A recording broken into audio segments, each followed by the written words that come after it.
नमस्कार, आप सफलता ग्रुप देख रहे हैं और आज हम बात कर रहे हैं इंटरमीडिएट अकाउंट के कुछ महत्वपूर्ण ऑब्जेक्टिव प्रश्न और उसके आंसर। और इस कड़ी में आज हम चैप्टर नंबर 2 को देखते हैं। इस पाठ का कुछ महत्वपूर्ण ऑब्जेक्टिव प्रश्न। तो चलिए बगैर देर किए हुए देखते हैं इंटरमीडिएट अकाउंट के चैप्टर नंबर 2 से कुछ महत्वपूर्ण ऑब्जेक्टिव प्रश्न। तो यहाँ पर देख लीजिए, हमारा पहला नंबर प्रश्न जो है काफ़ी महत्वपूर्ण है। साझेदारी फर्म किस अधिनियम के अंतर्गत आता है?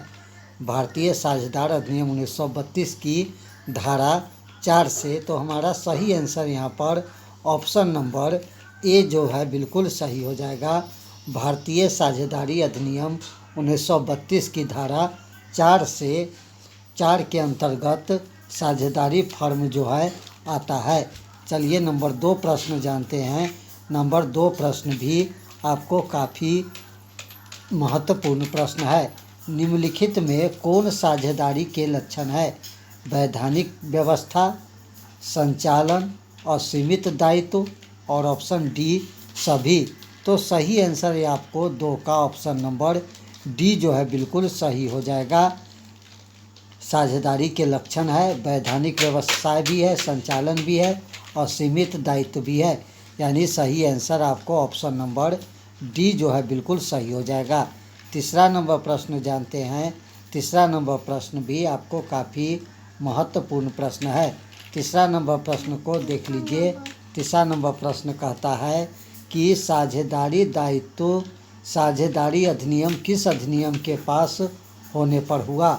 तो ऑप्शन ए सीमित साझेदारी अधिनियम 2008।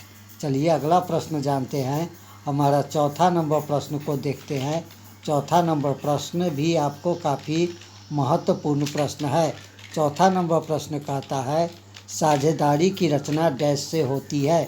पेपर का, करार या समझौते का, विधान का, इनमें से कोई भी नहीं। तो सही आंसर आपको यहाँ पर ऑप्शन नंबर बी जो है बिल्कुल सही हो जाएगा, करार या समझौता। 5वां नंबर प्रश्न जानते हैं। 5वां नंबर प्रश्न भी आपको काफ़ी महत्वपूर्ण प्रश्न है। 5 नंबर प्रश्न को देख लीजिए। कहता है सीमित दायित्व साझेदारी की रचना डैश से होती है? साझेदार, सरकार, विधान, सभी। तो आपको 5 का सही आंसर ऑप्शन नंबर सी जो है बिल्कुल सही हो जाएगा, विधान। 6ठा नंबर प्रश्न जानते हैं। 6ठा नंबर प्रश्न भी आपको काफ़ी महत्वपूर्ण प्रश्न है। 6ठा नंबर प्रश्न देख लीजिए। साझेदारी समझौता हो सकता है मौखिक तथा लिखित दोनों, इनमें से कोई नहीं। तो 6 का आपको सही आंसर ऑप्शन नंबर सी जो है बिल्कुल सही हो जाएगा, मौखिक तथा लिखित दोनों। 7वां नंबर प्रश्न को देख लीजिए। 7वां नंबर प्रश्न भी आपको काफ़ी महत्वपूर्ण प्रश्न है। साझेदार के पूंजी खाते पर ब्याज को क्रेडिट किया जाता है? लाभ हानि खाते में, साझेदार के पूंजी खाते में, ब्याज खाते में और डी सभी। तो आपको सही आंसर यहाँ पर ऑप्शन नंबर जो देख लीजिए 7 का ऑप्शन नंबर बी जो है बिल्कुल सही हो जाएगा, साझेदार के पूंजी खाते में। 8 नंबर प्रश्न को देखते हैं। 8 नंबर प्रश्न भी आपको काफ़ी ही महत्वपूर्ण प्रश्न है। 8 नंबर प्रश्न कहता है किसी समझौते के अभाव में साझेदार फर्म के लाभ विभाजन किया जाता है? ऑप्शन ए बराबर बराबर, पूंजी के अनुपात में, विभिन्न अनुपात में, इनमें से कोई नहीं। तो सही आंसर किसी समझौते के अभाव में साझेदारी फर्म के लाभ हानि का जो विभाजन किया जाता है, ऑप्शन नंबर ए जो है यहाँ पर बिल्कुल सही हो जाएगा, बराबर बराबर। चलिए अगला प्रश्न जानते हैं। हमारा 9 नंबर प्रश्न देख लीजिए। 9 नंबर प्रश्न आपको काफ़ी महत्वपूर्ण प्रश्न है। साझेदार के पूंजी पर ब्याज की गणना होती है? प्रारंभ की पूंजी पर, अंत की पूंजी पर, औसत पूंजी पर, इनमें से सभी। तो 9 का आपको सही आंसर यहाँ पर ऑप्शन नंबर ए जो है बिल्कुल सही हो जाएगा, प्रारंभ के पूंजी पर। 10 नंबर प्रश्न को जानते हैं। 10 नंबर प्रश्न भी आपको काफ़ी महत्वपूर्ण प्रश्न है। 10 नंबर प्रश्न कहता है, एक सामान्य साझेदार जो होते हैं, एक सामान्य साझेदार में साझेदारों की अधिकतम संख्या होती है। तो आपको सही आंसर यहाँ पर जो हो जाएगा ऑप्शन नंबर डी जो है बिल्कुल सही हो जाएगा, यानी कि 50। चलिए अगला प्रश्न जानते हैं। हमारा 11 नंबर प्रश्न भी आपको काफ़ी महत्वपूर्ण प्रश्न है। साझेदारी सलेख को कहा जाता है। साझेदारी पेपर, रजिस्टर्ड, साझेदारी विलेख और कंपनी अभिलेख। तो सही आंसर आपको ऑप्शन नंबर सी जो है बिल्कुल सही हो जाएगा।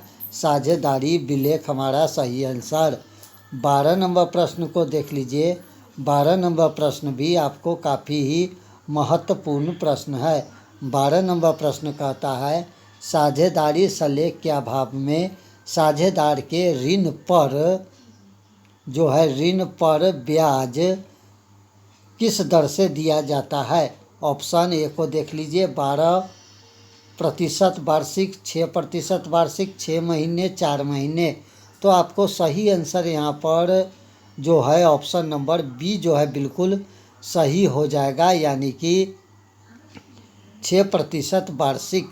13 नंबर प्रश्न को देख लेते हैं। 13 नंबर प्रश्न भी आपको काफ़ी महत्वपूर्ण प्रश्न है। 13 नंबर प्रश्न कहता है कि साझेदारी सलेख के अभाव में साझेदार द्वारा जो किए गए आहरण पर ब्याज लगेगा। तो आहरण पर ब्याज नहीं लगेगा, लगेगा, लग सकता है, इनमें से कोई नहीं। तो सही आंसर आपको ऑप्शन नंबर ए जो है बिल्कुल सही है कि यहाँ पर आहरण पर ब्याज नहीं लगेगा। 14 नंबर प्रश्न को देखते हैं। 14 नंबर प्रश्न भी आपको काफ़ी ही महत्वपूर्ण प्रश्न है। 14 नंबर प्रश्न कहता है, साझेदार के पूंजी खाते के अंतर्गत आते हैं परिवर्तनशील, अस्थायी, परिवर्तनशील तथा अस्थायी दोनों, व्यक्तिगत। तो 14 का आपको सही आंसर ऑप्शन नंबर सी जो है बिल्कुल सही हो जाएगा, परिवर्तनशील तथा अस्थायी दोनों। 15 नंबर प्रश्न को जानते हैं। 15 नंबर प्रश्न भी आपको काफ़ी महत्वपूर्ण प्रश्न है। 15 नंबर प्रश्न देख लीजिए। 15 नंबर प्रश्न कहता है, लाभ हानि खाता एक डैश खाता है। ये लिखा हुआ है आपको, लाभ हानि खाता कैसी खाता है। तो ऑप्शन नंबर सी नाम मात्र खाता है। और इस चीज़ को अगर हम इंग्लिश में जानेंगे सी का, तो हमारा सही आंसर ऑप्शन नंबर सी हो जाएगा। देख लीजिए, पूछा जा रहा है कि लाभ हानि वियोजन कैसी खाता है। तो हमारा सही आंसर यहाँ पर जो हो जाएगा आपको ऑप्शन नंबर सी जो है बिल्कुल सही हो जाएगा। चलिए अगला प्रश्न जानते हैं। 16 नंबर प्रश्न देख लीजिए। 16 नंबर प्रश्न कहता है, चालू खाता है। तो चालू खाता आपको सही आंसर जो हो जाएगा पीपीएफ अकाउंट हमारा सही आंसर है। तो 17 नंबर प्रश्न को जानते हैं। 17 नंबर प्रश्न आपको कहता है, स्थिर पूंजी खाता विधि के अंतर्गत साझेदार के पूंजी खाते पर ब्याज क्रेडिट किया जाता है। साझेदार के पूंजी खाते में, लाभ हानि खाते में, ब्याज खाते में, साझेदार के चालू खाते में। तो सही आंसर आपको ऑप्शन नंबर डी जो है बिल्कुल सही हो जाएगा, साझेदार के चालू खाते में। 18 नंबर प्रश्न को देख लीजिए। 18 नंबर प्रश्न आपको काफ़ी महत्वपूर्ण प्रश्न है। 18 नंबर प्रश्न कहता है कि साझेदारी समझौते की अनुपस्थिति में साझेदार के ऋण पर ब्याज दिया जाता है 4% वार्षिक, 6%, 8% या 12% ब्याज वार्षिक दर से। तो आपको सही आंसर ऑप्शन नंबर बी जो है बिल्कुल सही हो जाएगा, 6% वार्षिक दर से। 19 नंबर प्रश्न को देख लीजिए।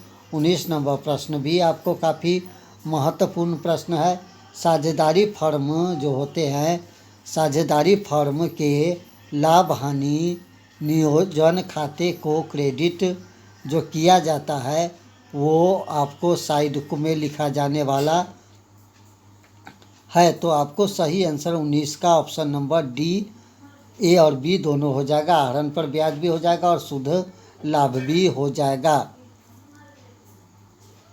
अगला प्रश्न जानते हैं। 20 नंबर प्रश्न को देख लीजिए। 20 नंबर प्रश्न कहता है, फर्म के लाभ हानि विनियोजन खाते के क्रेडिट साइड में लिखी जाने वाली पूंजी ब्याज, साझेदारी का वेतन, साझेदार का कमीशन सभी। तो आपको सही आंसर यहाँ पर ऑप्शन नंबर डी जो है बिल्कुल सही हो जाएगा। पूंजी पर ब्याज, इसके बाद साझेदार का वेतन भी हो जाएगा, साझेदार का कमीशन भी हो जाएगा। चलिए अगला प्रश्न जानते हैं। हमारा 21 नंबर प्रश्न को देख लीजिए। 21 नंबर प्रश्न कहता है, साझेदार के पूंजी खाते के अनुरक्षण की कौन सी 2 विधियां हैं? तो वो 2 विधियां आपको ऑप्शन नंबर बी सही हो जाएगा। अस्थाई और अस्थाई पूंजी विधि। 22 नंबर प्रश्न को जानते हैं। 22 नंबर प्रश्न भी आपको काफ़ी महत्वपूर्ण है। अस्थाई या स्थिर पूंजी खाते में साझेदार के लिए कितने खाते खोले जाते हैं? तो साझेदार के लिए जो खाते खोले जाते हैं, ऑप्शन नंबर यहाँ पर सी जो है बिल्कुल सही हो जाएगा, यानी कि 2 खाते, चालू खाता और पूंजी खाता। चलिए अगला प्रश्न जानते हैं। हमारा अगला प्रश्न जो है 23 नंबर प्रश्न को देख लीजिए। 23 नंबर प्रश्न भी आपको काफ़ी महत्वपूर्ण प्रश्न है। 23 नंबर प्रश्न कहता है, परिवर्तनशील या अस्थायी पूंजी खाता साझेदार के लिए कितने खाते खोले जाते? 1, 2, 3, 4। तो आपको सही आंसर यहाँ पर 23 का ऑप्शन नंबर ए बिल्कुल सही हो जाएगा, यानी 1 खाते जो पूंजी खाता कहलाता है। 24 नंबर प्रश्न को देखते हैं। 24 नंबर प्रश्न भी आपको काफ़ी महत्वपूर्ण है। लाभ हानि नियोजन खाता किस खाते का विस्तार है? व्यापारिक खाता, व्यक्तिगत खाता, लाभ हानि खाता, बैलेंस शीट। तो 24 का आपको सही आंसर ऑप्शन नंबर सी जो है बिल्कुल सही हो जाएगा, यानी कि लाभ हानि खाता। 25 नंबर प्रश्न जानते हैं। 25 नंबर प्रश्न भी आपको काफ़ी महत्वपूर्ण प्रश्न है। साझेदार के वेतन से डेबिट किया जाता है व्यापारिक खाता, लाभ हानि खाता, लाभ हानि विनियोजन खाता, और जो ऑप्शन डी कहता है आपको सी आंसर बिल्कुल सही हो जाएगा, लाभ हानि विनियोजन खाता। चलिए अगला प्रश्न जानते हैं। हमारा 26 नंबर प्रश्न को देख लीजिए। साझेदार के चालू खाता खोलना चाहिए परिवर्तनशील, अस्थायी या कार्यशील, या इनमें से कोई भी नहीं? तो सही आंसर ऑप्शन नंबर बी जो है बिल्कुल सही हो जाएगा, अस्थायी। चलिए 27 नंबर प्रश्न को जानते हैं। 27 नंबर प्रश्न भी आपको काफ़ी महत्वपूर्ण प्रश्न है। साझेदार के दायित्व है अधिक, कम, पूंजी तक सीमित, या इनमें से कोई नहीं? तो आपको सही आंसर 27 का ऑप्शन नंबर सी जो है बिल्कुल सही हो जाएगा, पूंजी तक सीमित। 28 नंबर प्रश्न को देखते हैं। 28 नंबर प्रश्न भी आपको काफ़ी महत्वपूर्ण प्रश्न है।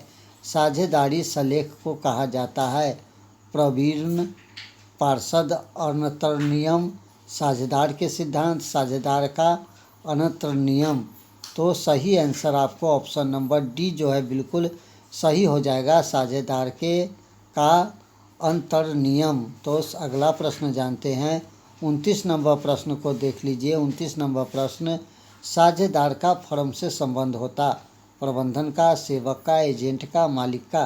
तो 29 का आपको सही आंसर ऑप्शन नंबर सी जो है बिल्कुल सही हो जाएगा, एजेंट का। 30 नंबर प्रश्न को जानते हैं। 30 नंबर प्रश्न कहता है कि साझेदार अनुबंध बनाना है, ऐच्छिक है, असंत अनिवार्य है और इनमें से सभी है? तो 30 का आपको सही आंसर ऑप्शन नंबर बी जो है बिल्कुल सही हो जाएगा, यानी कि असंत अनिवार्य है। 31 नंबर प्रश्न को देखते हैं। 31 नंबर प्रश्न भी आपको काफ़ी महत्वपूर्ण प्रश्न है। लाभ हानि विनियोजन खाता बनाया जाता है संचय कोष बनाने के लिए, शुद्ध लाभ निकालने के लिए, विभाजन लाभ निर्धारण करने के लिए, या इनमें से सभी? तो आपको सही आंसर 31 का ऑप्शन नंबर सी जो है बिल्कुल सही हो जाएगा, विभाजन लाभ निर्धारण के लिए। चलिए 32 नंबर प्रश्न को देखते हैं।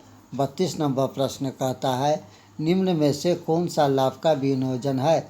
ऋणों पर ब्याज, पूंजी पर ब्याज, सैलरी, किराया। तो आपको 32 का सही आंसर ऑप्शन नंबर बी जो है बिल्कुल सही हो जाएगा, पूंजी पर ब्याज। चलिए 33 नंबर प्रश्न को जानते हैं। 33 नंबर प्रश्न भी आपको काफ़ी महत्वपूर्ण है। फर्म के लिए साझेदार का हारने पर ब्याज, प्राप्ति, व्यय, हानि सभी। तो आपको सही आंसर आपको 33 का ऑप्शन नंबर ए जो है बिल्कुल सही हो जाएगा, प्राप्ति। 34 नंबर प्रश्न को जानते हैं। 34 नंबर प्रश्न भी आपको काफ़ी महत्वपूर्ण प्रश्न है। 34 नंबर प्रश्न कहता है, सुमित और अमित साझेदार हैं जिनकी पूंजी क्रमशः 25,000 तथा 15,000 रुपये हैं। पूंजी पर ब्याज देना है। दोनों के साझेदार की पूंजी पर ब्याज ज्ञात करिए जब फर्म ने 2400 रुपया लाभ कमाया। तो आपको सही आंसर यहाँ पर ऑप्शन नंबर सी जो है बिल्कुल सही हो जाएगा, यानी कि 1500 और 500। तो हमारा सही आंसर यहाँ पर ऑप्शन नंबर सी जो है बिल्कुल सही हो जाएगा।